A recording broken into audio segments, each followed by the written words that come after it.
Hello, it's Alfred's Basic Adult Piano Course, Lesson Book Level 1, and this video is Lesson 10, which covers page 15 in our book, Harmonic Intervals. So our previous lesson, we learned about melodic intervals, and just to review what an interval is, an interval is the measure of the distance between two notes. Whether it's on the keyboard, for example, from C to D, that would be a second, or whether it's on the music staff, printed C to D, which is still a second. Melodic intervals were what I just played, one note at a time. Think about a melody. When you sing a melody, you're singing one note at a time.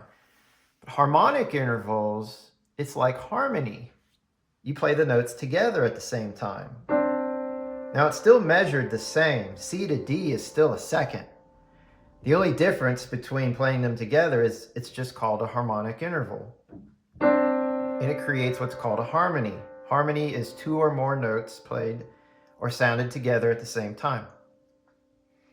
So at the top of the page, we have harmonic intervals beginning in the treble clef in the right hand. We have a C and a D, which I just played, which is a second. And we have C and E played together, which is a third. In measure 2, we're back to the second, and again on the third. Measure 3, the left hand takes over and plays F and G together, which is our second. And then E and G, which is our third. Same thing on the last measure. Second, third. And notice that there are some dynamic markings for both hands, mezzo forte. MF means mezzo forte, which is moderately loud. So average volume, not too soft, not too loud. Notice the rhythm, half notes. So 2 beats times 2, which is 4. 4 beats for every measure. We're in 4/4 time. And lastly, we have a repeat sign at the end. So we're going to play this exercise through twice, and I'm actually going to do that for you right now.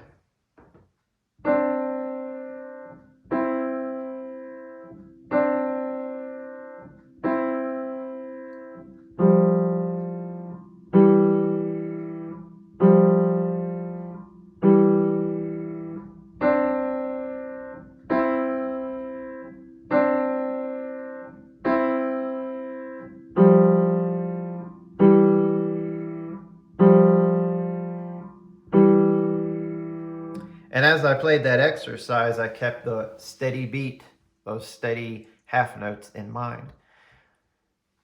So once you feel good about the harmonic intervals, we're going to apply it to this next song called Rockin Intervals. Before we play the song, let's take a look at it. We're going to learn a new dynamic sign. In the pink box there, you see the F, which is Italian for forte, which means loud. So we were playing mezzo forte just a moment ago. We're going to play even louder than that now. So when you play forte, you've really got to push into the keys. Look at the first 2 measures of Rockin Intervals. It's in the treble clef. And remember in measure 2, remember our quarter rests, those squiggly lines. There's even a reminder there on beat 2 where our first quarter rest occurs. Rest for 1 count, because quarter rests, just like quarter notes, get 1 count. So in measure 2, you're going to rest on beat 2 and beat 4. So let's count measures 1 and 2 first before we play them. I'm even going to clap and count that rhythm in the first 2 measures. And I'll give us a count off. 1, 2, 3, 4. 1, 2, 3, 4. 1, 2, 3, 4. So when I clap and count, notice when I get to those quarter rests that I pull away, just to remind me that that's silence on beat 2 and 4. Okay, now I'm going to play just these first two measures in the right hand. And as I play, I'm going to go ahead and count out loud as well. I'm going to go nice and slow. 1, 2, 3, 4. 1, 2, 3, 4. 1, 2, 3, 4. And I didn't even tell you what the notes were yet, but the notes are pretty easy. You're starting with your fourth finger on F, and you're going down to E twice. And then in measure 2, you have D on beat 1 and 3. I'll do it one more time. 1, 2, 3, 4.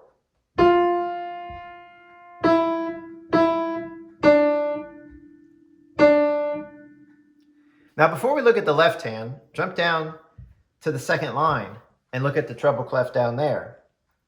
If you compare the first two measures on the first line to the first two measures on the second line, it's the exact same rhythm. Exact same rhythm. Even the quarter rests in that second measure in the same spot. The only thing that's different is instead of starting on an F with your fourth finger, like we did in the first line, you're going to start on the E. But the pattern's still the same. So it starts on E for 2 beats.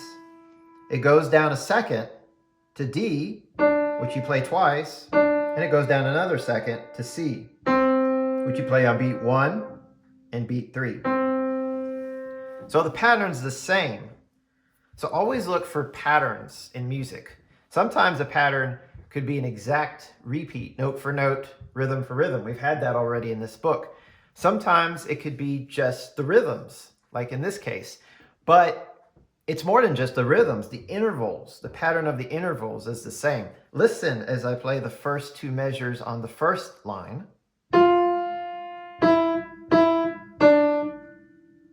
Now listen to the first two measures on the second line.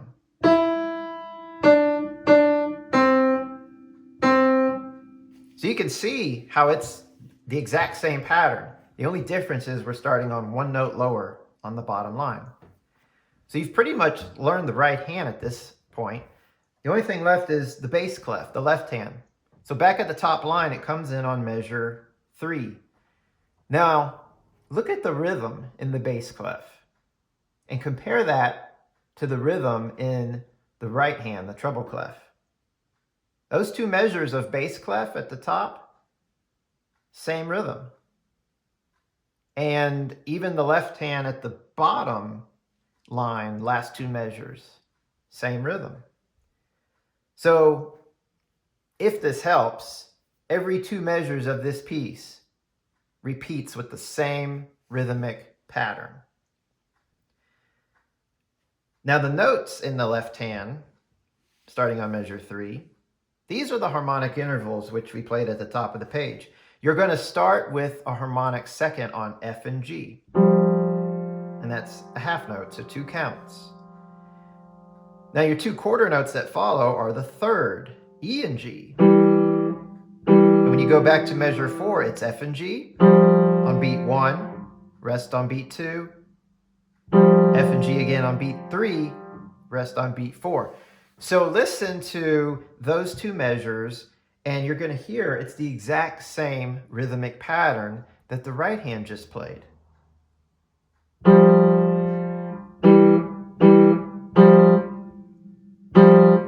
So let me play the entire top line, starting with the right hand, going into the left hand. I'll even do the count off again. 1, 2, 3, 4.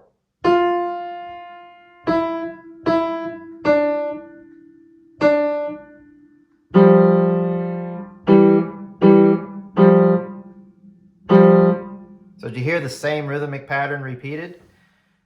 And then looking at the bottom line in the bass clef, the last 2 measures, it's very interesting.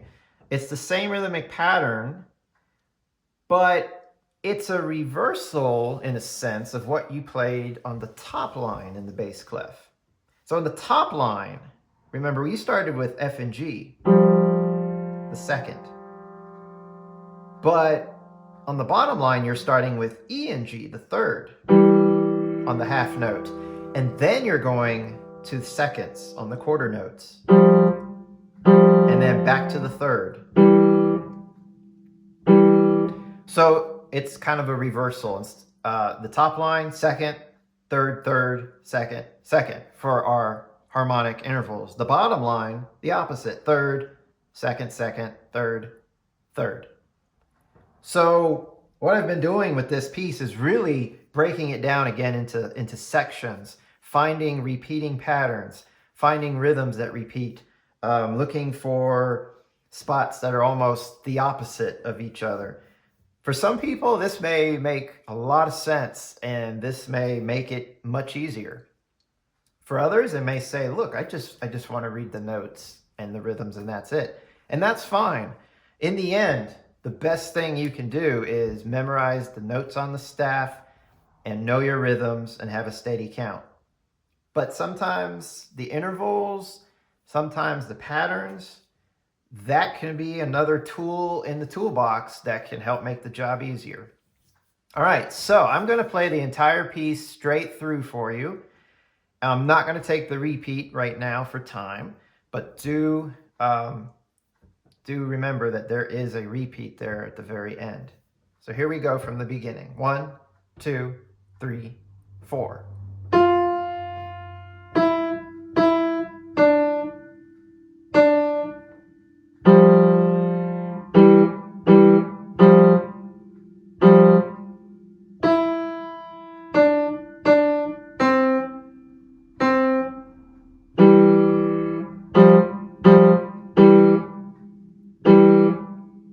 All right, so that covers rocking intervals. Now, once you learn that, there is a duet part here at the bottom of the page. So the notes that you see down there are for the teacher to play. It says a student needs to play 1 octave higher. So the way this was designed was for in-person lessons. So the teacher would be playing approximately this part of the keyboard, which would interfere with where the student's at. So the student would play 1 octave higher, which would be up here. I'm actually not going to get into that right now, because if you're doing lessons over these videos, there won't be any interference. I've got my piano, you've got your piano. So you can play exactly where you've been playing this piece. Now we can actually play together. The way this will work is I'll give us a count off. I'm going to go 1, 2, ready, go. And then you play. So it's like that count off of 1, 2, 3, 4. So for example, I'm going to go 1, 2, ready, go. And that's where you come in. My part is just steady quarter notes. 1, 2, 3, 4, 1, 2, 3, 4, etc. for the entire piece. So my part really is keeping that steady beat for you.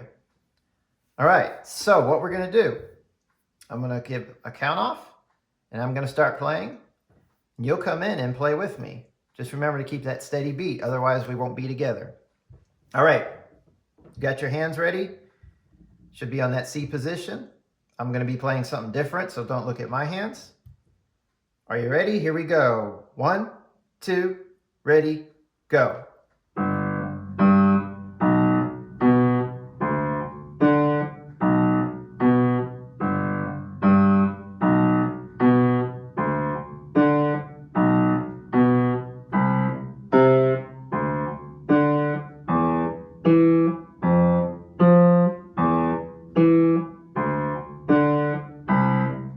We'll repeat.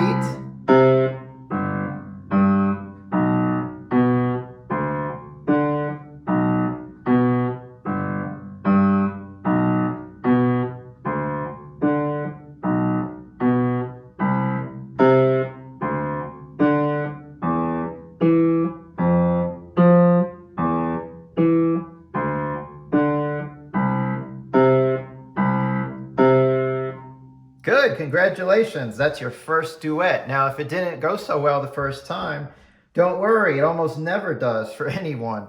It's really very different playing along with someone else. And if that tempo was too fast for you, that's okay. Just keep working out the piece until you get to that tempo. And if it's too slow for you, and if you're tempted to play faster, hey, this is a good practice too, to learn control. So I hope you have fun with it. And just remember our new dynamic level, forte, as you play this piece. And also keep harmonic intervals in mind, how they're created, 2 notes, 3 or more, played at the same time, creating harmony.